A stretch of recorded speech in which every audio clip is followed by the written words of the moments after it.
Welcome to a special edition of Conduct Detrimental. I am Dan Lust, and joined this week by Matt Tympanick, our resident district attorney. What's up, Matt? How you doing, Dan? So we're going to spend this episode talking about one topic, and that is Deshaun Watson. Matt, you and I have been speaking this whole week kind of on and off. As our listeners of this podcast know, you are a former prosecutor. You approach these criminal cases from a very unique lens with your sports mind and obviously your prosecution background. The Watson case, we'll say cases, civil case and criminal case, which now no longer exists, but you're probably a unique guy to talk to both. So I'm going to give it to you. And I think there's a lot to unpack. We're going to unpack what we thought leading into Friday's grand jury. We're going to talk about the fallout and kind of where we go from here. Matt, before I give it to you, let me just remind everyone that's not on social media. The news coming out is that there are no criminal charges assessed to Deshaun Watson. So, we'll get into it. There's some scenarios where he still could get hit with criminal charges. Not all of these women were presented to the grand jury. Not all of these criminal complaints, not all these women filed criminal complaints, but we'll talk about it. But by and large, I think the general understanding here is that Deshaun Watson will not be charged criminally for any of these offenses relating to any incidents of these 22 civil cases. So that's the big picture, right? And Matt, I'm going to give it to you now. Give me your high level thoughts on this, and we'll get into the nuances. As people saw, this is sometimes how the legal process ends. It ends with a no true bill. So what happened in this case was back in August, to back it up, Deshaun Watson was being investigated by the Harris County District Attorney's Office. Jonah Stallings, who is the head of the sex crimes and human trafficking unit, sent out subpoenas to these victims to be able to speak to them. That is a normal part of the process. When I was a former district attorney, I would send out subpoenas to victims in alleged cases, and I would find out what they have to say, what evidence they have to figure out whether or not charges come forward.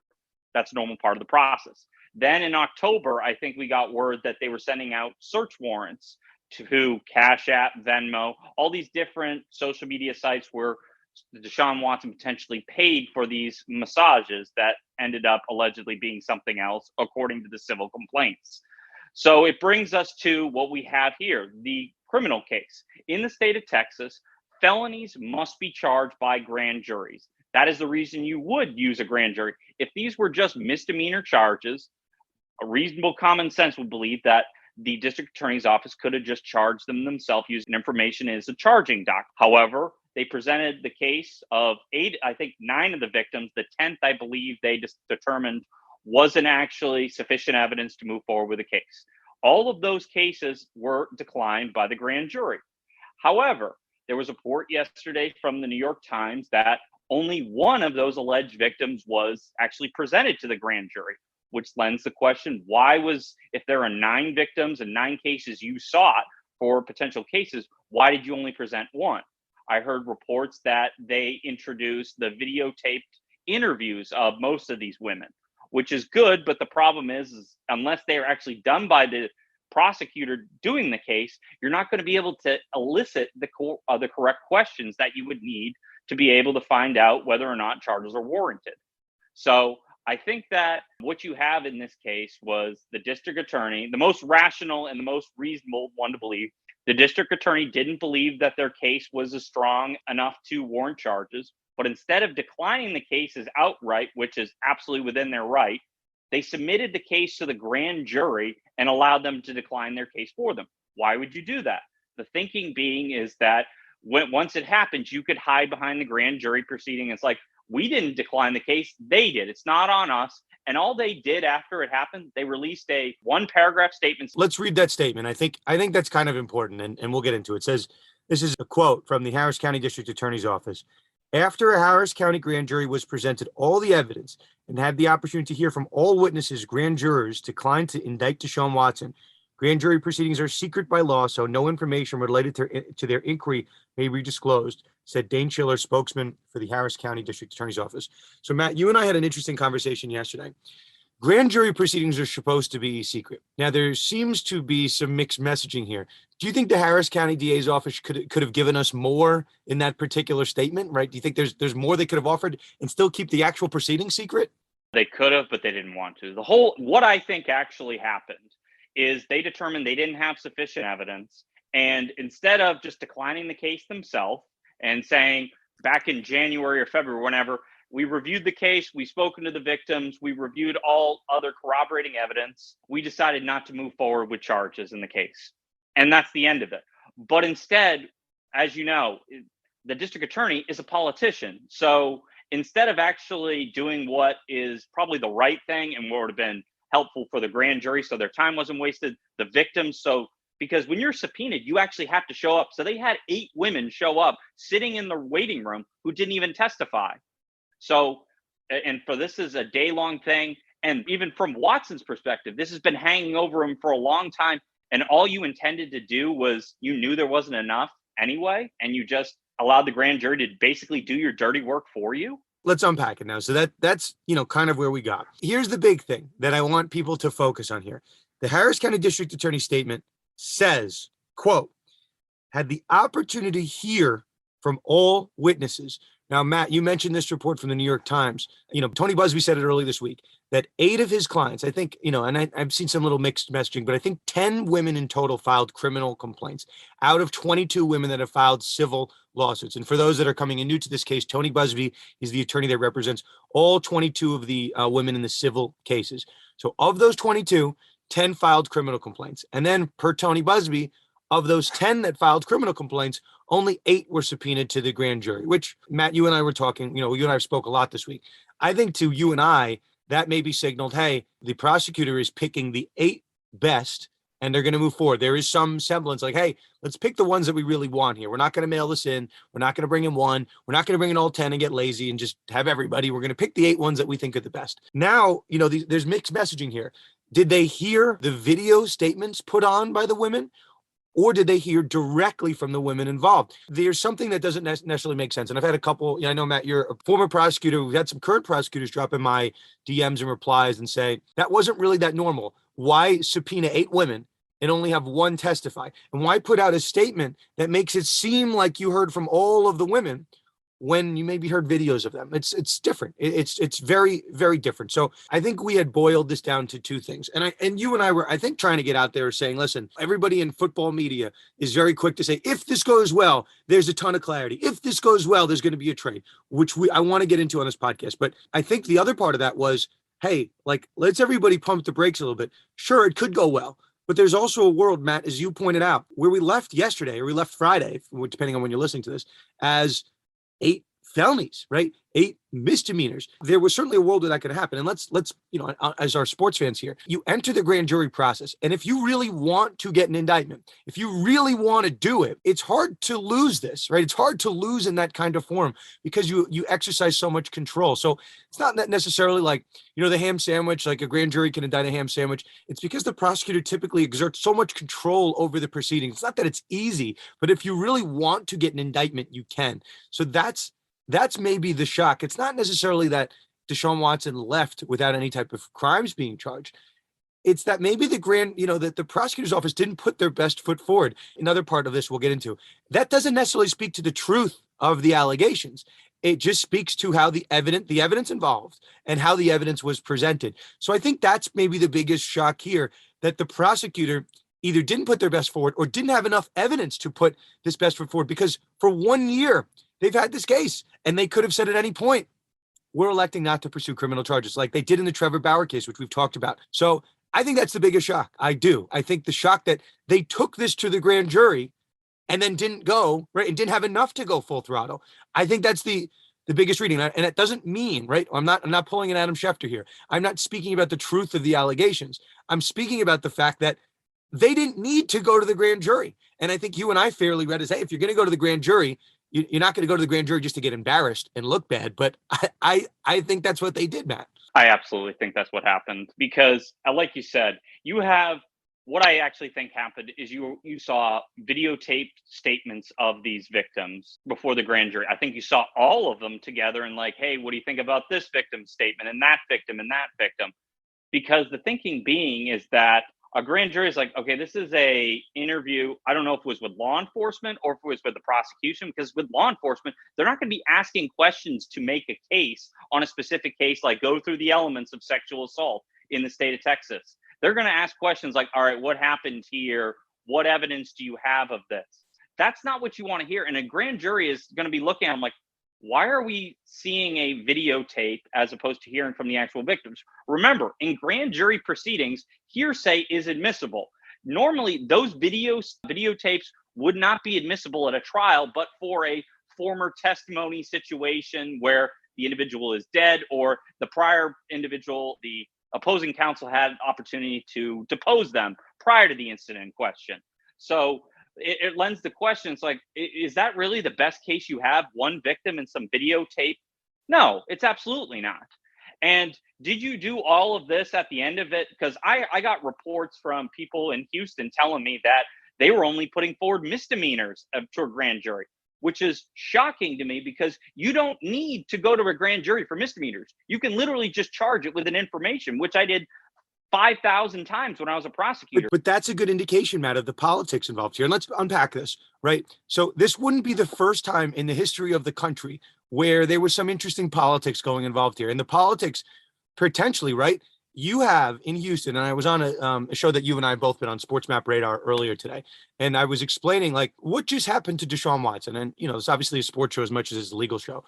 Deshaun Watson went from being an untouchable asset to maybe the most coveted asset in the entire NFL because of what happened in one day. So that's number one, right? Do you want to be the district attorney that hurt the home team town's asset by, getting this guy indicted or by going to the, and presenting and getting him hit with a misdemeanor? So the way this was done was almost kind of a hands off, right? We're going to kind of, go through the motions. If he gets indicted, he gets indicted, but it's not because we pushed too hard. It's because the evidence was, that strong. So that's number one, but it wouldn't be the first time in the history of our country, right? Deshaun Watson is probably a pretty connected guy in Houston. We know that Rusty Hardin is his attorney. Rusty Hardin, the whole time in this case, from day one, he has said, we welcome the grand jury. We want it. We love it. And Matt, you and I were sitting back, and I'm like, I don't know who in their right mind would love for their client to go to the grand jury. It doesn't make any sense because, right, and I'm happy to own this. I said the odds of getting an indictment in this case are probably, if you want to play the money line, it's probably like minus 200.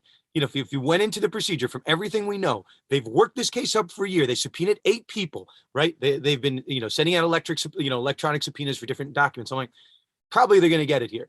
This has to be seen, right, as a massive win for Rusty Hardin, who the whole time, maybe he was playing a poker face. We invite the grand jury, and I think he kind of had to say that for optics.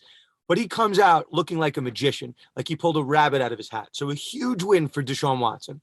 But on the other end, a massive loss, critical misstep, whatever you want to call it for the prosecutor's office.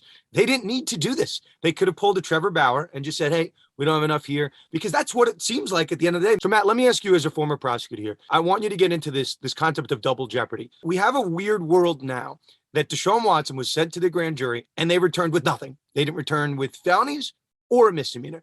I'm seeing this term tossed around, double jeopardy, a lot now. My understanding is that some of these crimes, right, he cannot legally get them because of this concept of double jeopardy. So explain this concept of double jeopardy, and I want you to walk us through what you would have done in this situation had you thought there was enough to get a misdemeanor. So in this case, for double jeopardy, now that they've done a grand jury, all state crimes that Deshaun Watson could have been charged with in regards to those incidents with those victims, the sexual assaults, the indecent assaults, anything you could think of, those are done with. Because when you go to a grand jury and no true bill is returned, that's the end of it. However, double jeopardy doesn't attaches to federal crimes. So it's entirely possible that whatever the district in Houston is for the U.S. Attorney's Office looks into us and finds something different. He could potentially face criminal charges for that, but he cannot face any criminal charges in Harris County for crimes that he had committed for the incident in question that went in front of the grand jury. Those are done with. So if I didn't think I had a felony, but I knew I had misdemeanors, I would have been like, okay, all right, let's charge the misdemeanors and go from there, because those are still punishable by jail time. The victims still get hurt, and they actually find out what actually the truth is. What happened with grand jury proceedings are secret. We don't actually know what was actually presented, what words, what questions were asked, what testimony was given. And the Harris County District Attorney's Office can now take their file and throw it in the trash and never speak about it again. They can go to the same talking points. Grand jury proceedings are secret. We have no further comment at time. That statement is all you're ever going to hear out of anybody in that department who isn't speaking to some reporter on the condition of anonymity. So from this perspective, I would have charged the misdemeanors and gone from there. Just be an information. I wouldn't bring it to a grand jury. I don't need to bring it to a grand jury. I have the victims. I have the corroborating evidence. I would have gone with that. But remember, I don't actually know specifically what they had. If they didn't have enough, like based on what was being said and what was provided to them, just decline the case. I get it. You want to stand up for victims and be able to lay the blame at someone else. The problem is you've done worse. You've caused more harm than good here, because now you've lost the ability to charge the misdemeanors. If you wanted to, right, you could have just gone with misdemeanors. Again, you and I won't know this, and now we'll never know. But I think now this is where I want to take this next level of the conversation. We'll call them Twitter lawyers, right? You and I, Matt, have JDs. Not in my background here, but I have it in a nice diploma. I think I see one maybe in your background over there. This is when we kind of work into dangerous territories on Twitter. People see the headline that says no criminal charges against Watson, and they see that in the context of all these different, I don't want to call anybody out, but like sports reporters saying like, we're going to get clarity on Friday. We're going to get clarity on Friday, and then no criminal charges. So then they're like, okay, I guess the floodgates are open for a trade. So I'm just going to read. I don't mean to call out anybody, but sometimes it's important enough where we should. So Adam Schefter has a tweet yesterday. It just went viral for the wrong reasons. I'm going to just read it as is. People can probably see why this was not a good tweet from Schefter. This is why Deshaun Watson, from the beginning, welcomed a police investigation. He felt he knew that the truth would come out. And today, a grand jury did not charge him on any of the criminal complaints. Hard stop. Adam Schefter has just painted a picture where the case is over. Everything's done. The truth is out, and they didn't charge him any of the criminal complaints. Adam Schefter is not a lawyer. I respect Adam Schefter's hustle. He's a hard worker, but there are tweets like this that happen with him maybe every other month that he's got to apologize for, which he did here to his credit. But it's a bad tweet. It's a bad tweet because it mischaracterizes the legal system. So let's unpack this, because Schefter was one of these people saying there'll be clarity on Friday. There'll be a ton of trades going. I count 4 categories where the things are not clear. And it's certainly things that could come out that still show that the truth is very murky at this point. I'm not necessarily for or against Deshaun Watson. I'm for due process. And if Deshaun Watson is fully cleared, he's fully cleared. But it's too early to say that. So, Matt, here are the categories. Let's go into one by one. Let's go kind of rapid fire here. Federal charges, could they still result here? Yes. Remember, on double jeopardy, it precludes any and all charges associated with this state case. So any and all sexual assaults, indecent assaults associated with this incident, those are now, they cannot be brought under double jeopardy thanks to the no bill being returned by the grand jury. However, it does not preclude the feds from potentially bringing criminal charges against them. They have a plethora of charges they could bring against them. Are they going to? Probably not. But we've definitely heard testimony about how he would basically lure these women to his place to perform massages, when in reality, based on the civil complaints that we said and reading the allegations in those, Deshaun Watson would force these women to perform oral sex on them, allegedly. Those allegations from that case, from the state case, those are no longer a thing. However, there is a potential that he could still face criminal charges in the federal court for that. The thinking being is that there are different charges. Perfect example is human trafficking. Is he going to? No, probably not. Are the feds going to probably go down this avenue? No. Why? The thinking being is that he wasn't charged in state court. They couldn't even get a grand jury indictment. They're probably not going to waste their time. So I'd say that is highly unlikely, but nonetheless possible. Let's go through the other ones, and I'll help you through these. I want to make sure we hit them quick. This is the whole clarity element that you and I were jumping up and down. Like, there is no clarity. There's no clarity by any means on Friday. So here's the other one. The giant elephant in the room, Matt, you're in Florida over there. The Miami Dolphins were very clear at last year's trade deadline that in order to trade for him, they want him to settle all of his civil cases. The civil cases do not go away. They don't. And there are going to be a number of teams that don't want to trade for him. I've been following news pretty closely. I think the New York Giants are one of the teams over here that said we are not trading for Deshaun Watson. That could be because of these issues or because you have a quarterback in-house, but there are teams that have made their stance. They don't want Deshaun Watson. Part of that certainly was the civil cases. I'm going to add one thing on the civil cases, and that's, my background's more in civil law. Your background's more in criminal law. What I will say, there are reports of these 22 civil cases. Deshaun Watson, I think they had gotten close to settling a number of them at last year's trade deadline and maybe around the draft. But what I was reading is that there were 4 cases that were reportedly holdouts, that 4 women did not want to settle. Now, I'm reading Twitter. I see all the comments. I see all the replies. There's a lot of public sentiment right now that the criminal justice system got this one wrong and that the Adam Schefters of the world painted this the wrong way. So there's also a world where you go from having 4 settlement holdouts to 5 to 6, and these people don't want to settle with Watson. Now it's not about the money. Now it's about holding Watson to the fire and putting him through depositions and putting him through a murky trial. So I'll take that one. That's number 2. I want to give this one to you. This is the one that I find to be interesting. I'm following the numbers here, right? 10 criminal complaints, 22 civil cases.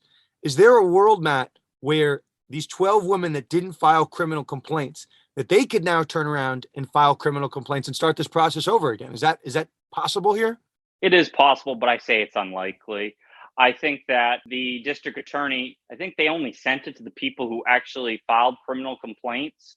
So could the 12 other alleged victims from his civil suits? Sure. I think it's entirely possible that could happen. I do think it's unlikely because I'm sure that the district attorney's office is always looking for the strongest case. So if those 12 victims, alleged victims, had strong criminal cases, I would hope that they would have been front and center in front of the grand jury. You can tell me I'm wrong here, but wasn't it the women's choice, those 10 particular women, to file criminal complaints, and the other 12, they chose not to? Or, I mean, you tell me, is the DA's office involved in, hey, telling maybe one of those 12 women, hey, you have a good case, maybe you'd want to file a criminal complaint? Does that happen? It usually doesn't. The district attorney usually has so many cases. I think Houston is like desperate for prosecutors. So I used to have a 300 caseload in Manatee County and Sarasota County. I can't even imagine what some of these other places like Houston, which I think is the 4th largest city in the country, has for criminal cases. So I don't think they're going to be searching for, if the case doesn't come across their desk, they're not going to go searching for that. However, do I think it would have been smart to at least speak to those 12 other victims who didn't file criminal complaints to see if there were some striking similarities between the allegations? Remember, there were 3 incidents from the civil complaints with nearly identical facts. So I don't know if that was presented to the grand jury, but I think that the district attorney could have sought them out, but I just don't think they did. Okay, so Matt, that brings up a good point. The DA's office, we don't know if they spoke to all 22 women. We don't know if they spoke to the women outside of the 10 that filed complaints. But on the other end of this, we know that the NFL was separately speaking to a lot of these women. We know that Tony Busby, the attorney, was facilitating this. So let's take you guys back to high school math. There's the Venn diagram, right? The Venn diagram of people, right? There's one circle that the DA's office spoke to. And then there's this circle that the NFL spoke to. And then there's this cross section of people in the middle. I'm not sure. I don't think both sides spoke to all 22 women. I don't think the DA's office did. I just my kind of read on the situation. So now you're looking at the NFL. The NFL doesn't really have some beyond a reasonable doubt burden of proof, preponderance of the evidence burden of proof. It's something akin to credible evidence. So, back in October, Roger Goodell issued a statement, which we talked about in the last podcast, that he didn't think at that point that they had enough to issue a suspension to Watson. So, what has changed? I'm not sure. I don't know if they've been talking to more people. Watson didn't speak at his deposition, which we'll get into a little bit. But, certainly you can't really tell me today that Watson's going to avoid a suspension, especially when Ben Roethlisberger, again, I keep bringing it up, but declined, the DA declined charges in his case, and then he was issued a 6-game suspension. Watson, right, has 20 plus accusers. It just could be the optics. If you read what Goodell wrote to Roethlisberger back in the day, it was the optics. It was just the poor message it sent. So, Matt, I know there are former prosecutors in the NFL's legal office that make these decisions.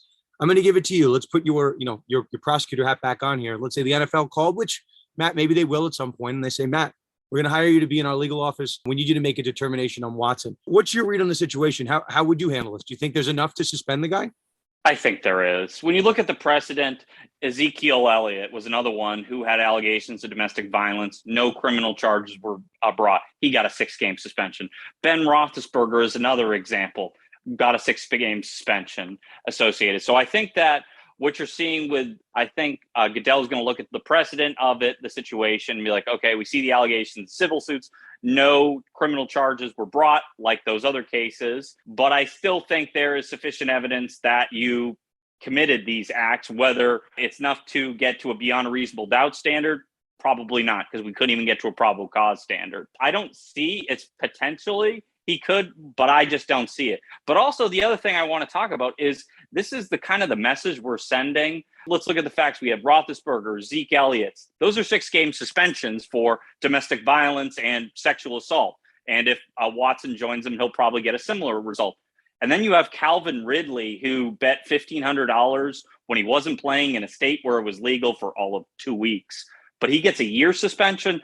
I don't know if when you hear the suspensions that we're doing just punishment for everybody, it's like it is proportional. These allegations in these civil complaints, and we'll find out whether or not what becomes of it, whether it goes to trial, whether it's settled, whether it's dismissed. But to me, it's kind of shocking that the NFL has put more credence on Ridley doing $1,500 and getting a much stiffer punishment. I think Josh Gordon got like indefinite, and then it became a year for marijuana and stuff like that. But then with these allegations, I find much more disturbing Roethlisberger's, Zeke's, and Watson's. And I think that when these teams are doing their analysis for trades, they're thinking at worst, he's probably looking at a 6-game suspension, if anything. I'm with you. I mean, we're just telling it like it is. I think there's enough to suspend him. I think there was enough to put him on the exempt list. I've always said that. If the NFL doesn't want to, they are certainly privy to some information that we are not. But I don't think it would shock us either way at this point. If you got a suspension, if you didn't, I put 2 polls up, Matt, as I'm inclined to do. I want to see what people have to say. So it's not just us in a vacuum, making these predictions. Right now, I put up a poll yesterday. Will Deshaun Watson receive a suspension from the NFL? Got a couple hundred responses, close to 1,000 total. 53% say yes. So it's very close. And then I said, if so, how long will the suspension be? And I said over under 4.5 games. 56% say under. So, that's people thinking that there's going to be something, but not that much. Okay, so let's move on. The other angle of this that we should hit, that you and I, we're talking about again. Again, I don't want to be the one that keeps calling out the media because I, kind of in a way, kind of gets mental. We're all kind of members of the media at this point, even though we didn't really mean to. This started as just a fun podcast to talk about the law. Like, we're being relied on as media sources here. A lot of attention was paid yesterday to Deshaun Watson pleading the fifth at his depositions. Now, let's put it this way.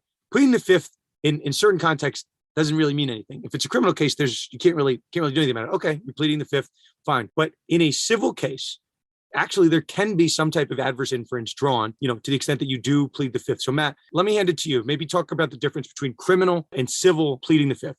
So in a criminal case, you never have to be a witness against yourself. So if you're called to testify as a witness, remember, in a criminal case, the defendant never has to take the stand unless it's his choice. Like the prosecution cannot call the defendant to the stand. However, they can call witnesses to the stand, and those individuals could plead the fifth. For example, in the Tyler Skaggs trial with Matt Harvey, where there were allegations that he was dealing drugs. And there was, I think during the defense's opening, that Matt Harvey was going to plead the fifth if he took the stand. The prosecution did the smart thing, give him immunity. So there isn't this, he's pleading the fifth. Because if you do that as a witness at trial and you are not the defendant, there's an inference that you have something to hide. It can't be held against them.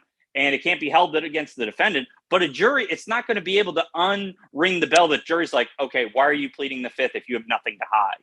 So, but in a civil case, there is an adverse inference for pleading the fifth. So with Deshaun Watson actually in the deposition pleading the fifth, that can be used against him later. And I'm sure it will be. Do I think it's going to make that big of a difference that he's going to settle this for way more than it's probably worth? No. But I think it's going to, if it actually gets to a trial, and I'd be shocked that it did, because like 95% of all civil cases settle before trial. But doing that and a jury actually hearing that is like, okay, why is he pleading the fifth? And I think it'll be even more substantial. I don't know if they're going to be able to get into this, but here's the angle I would approach if I were Tony Busby. Get the depositions of him after he wasn't criminally charged. Like, okay, you are not facing... Bring him back in. Right, exactly. Bring him back in.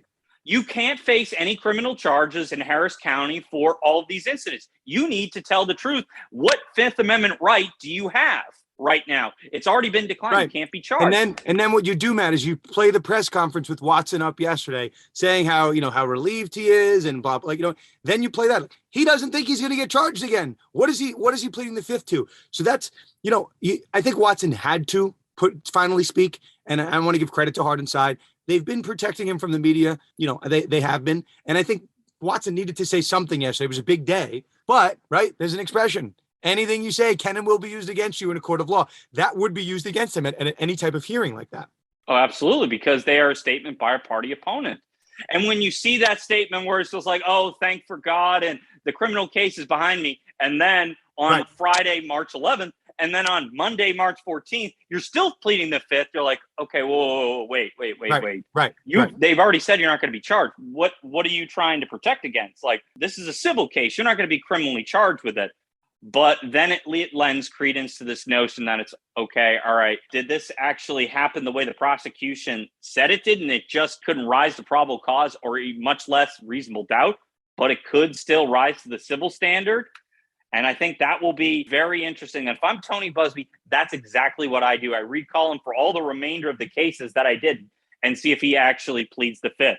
Because if he does, that's something that you could play the video, the press conference, and then you do the depositions, and the jury's like, okay, why is he doing that now? What are we missing? As we're transitioning to this last part, the trade value conversation, I have a lot of people for whatever reason, and I can only follow Twitter at this point. Houston, people have always cared about the story.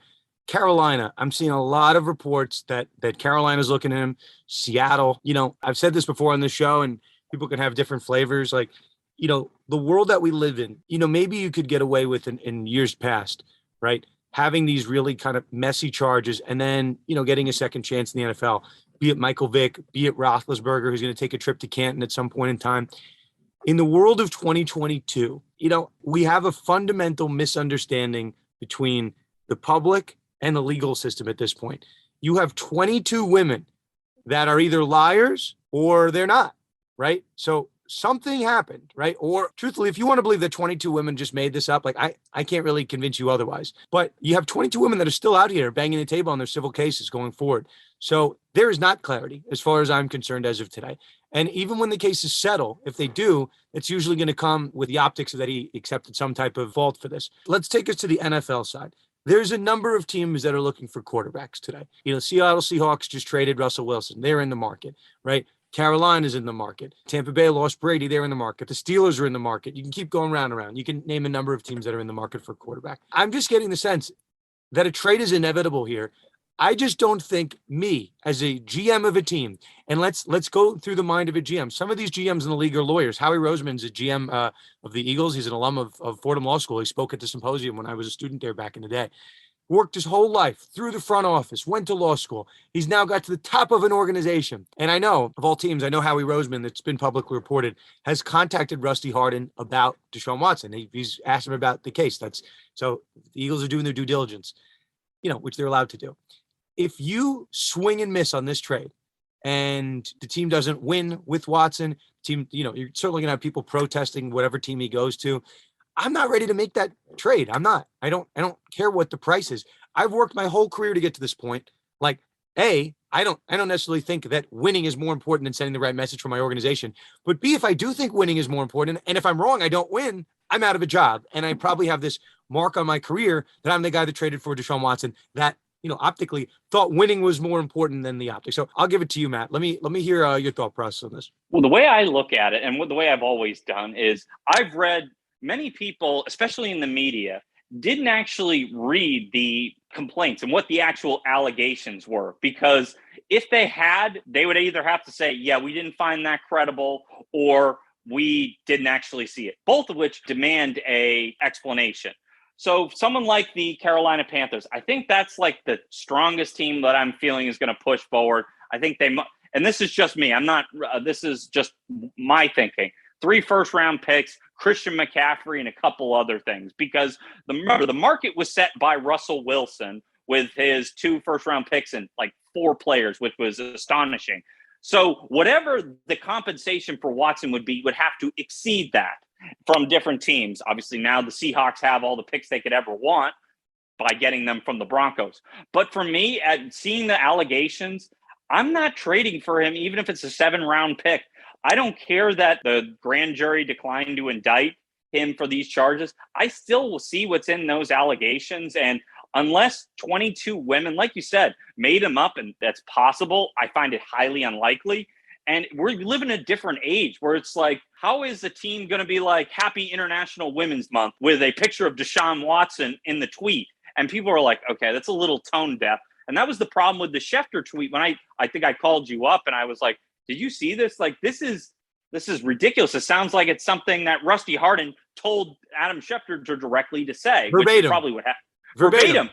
And for me, I'm like, okay, if he just said, per his attorney, Rusty Hardin, like reading a statement, I think that's fine. But he sounded like a mouthpiece for them. And what I've seen constantly throughout this process is that the criminal charges were nothing. It was like, no, the criminal investigation is the only reason he hasn't been traded. If I'm the Texans, I give it a few days, find out what's the best everybody can do, and then I offload him for everything I can. And that's what the Houston is. Nick Cassera is probably one of the happiest people on the planet right now, because if he was charged, he couldn't get a ham sandwich for him.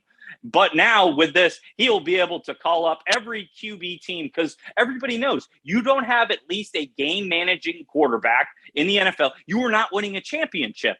And even if you have a quarterback like Jimmy Garoppolo, there's still no guarantee. The San Francisco 49ers, had they not wasted all their draft capital on Trey Lance, would absolutely be like, hey, give us Deshaun Watson. He's the missing piece we need to actually win a Super Bowl, because Jimmy G can't for us. But for me, if I'm a GM and I have the background I do and reading the civil complaints, I don't want him no matter what. I don't care if people around the league is like, oh, well, this is about winning. David Tapper, who is from the Panthers, I don't know if it sends the right message. The previous owner had racial allegations of misconduct in that situation. And what are you going to do? Okay, you're going to bring in a guy to be your quarterback and your franchise player who you're going to put on your tickets, on your Twitter page, everywhere, the face of your franchise, who has sexual misconduct allegations. And not like one or two, where 22 of them. And it's like you're going to turn around and say, all those women are lying. Deshaun Watson is innocent. He didn't do anything. Because what's going to happen, it's likely it's going to end in a settlement, and these women are going to be asked to sign non-disclosure agreements, which, truthfully, if I were Tony Buzbee, I'd be like, no, our strongest leverage is taking this to trial and for the world to find out for themselves who Deshaun Watson really is. Okay, so as we're getting to wrap, we're obviously going to monitor this. Let's see if Goodell opts to punish Watson. You know that Rusty Hardin's going to put up a fight about it because of this result. Same goes. The other story we're monitoring is Trevor Bauer, who similarly won in court. And, we're going to see if they want to issue some type of suspension. Okay, so before we put this episode in the books, I want to remind our listeners, there are topics, right? Sometimes we have a lot of fun on the show, but other times they're really serious topics. And our job on Conduct Detrimental is to fill the gap left by traditional media. We had a lot of Twitter lawyers, so that's why we bring the real lawyers on to talk about it. Speaking of real lawyers and soon to be lawyers, this podcast is sponsored by Themis Bar Review, the top bar prep company in the country. As you are waiting between graduation and studying for the bar, right, you need to make a decision about which bar company you're going to take. So Themis Bar Review helps fill the gap between those two worlds. Matt, as we move to put this episode in the books, I had a nice experience on Friday. I was in person for the first time, since the pandemic started, at a competition and a symposium at Fordham Law School.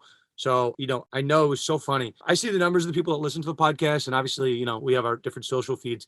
I had so many people come up and say, what's going to happen to Deshaun Watson? What's going to happen to Deshaun Watson case? This was Friday. So if anything, right, it's teaching our young lawyers of the intricacies between criminal and civil cases. We've always said for years, the O.J. Simpson case was always my go-to to explain the difference between civil and criminal, but we're seeing it play out right now, the difference between civil and criminal with Watson. So, it's obviously a heavy topic, but I once upon a time was a wide-eyed sports loving 1L, and I learned to love the law through sports. And that's what I think we bring to our listeners. Matt, tell everybody, you're starting up your law practice in Florida. I've seen you're on local news, you're on Law and Crime. I see a lot of marketing efforts on your front. I don't know. You have the floor, Matt. Tell me what it's like opening up your own practice. I think our listeners would like to hear that.